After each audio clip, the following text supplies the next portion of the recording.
নিত্যপণ্যের দাম যেখানে লাগামহীন, ঠিক সেখানে প্রস্তাবিত বাজেটে সিগারেটের দাম বাড়ানো হয়েছে নামমাত্র, যা সাধারণ মানুষকে আরও বেশি ধূমপানে উৎসাহিত করবে বলে দাবি করেছে তামাক বিরোধী সংগঠনগুলো।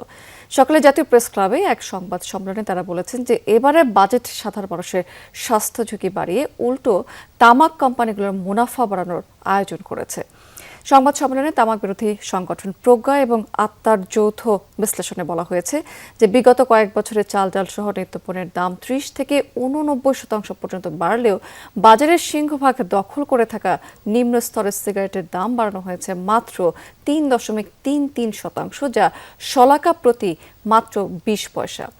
এর ফলে তামাক আরও সস্তা হয়ে পড়বে। সংবাদ সম্মেলনে জানানো হয়েছে যে ৪টি ভিন্ন মূল্যস্তর থাকার কারণে বহুজাতিক তামাক কোম্পানিগুলো কর ফাঁকি দেওয়ার সুযোগ পাচ্ছে, যা জনস্বাস্থ্যকে মারাত্মক ঝুঁকিতে ফেলছে।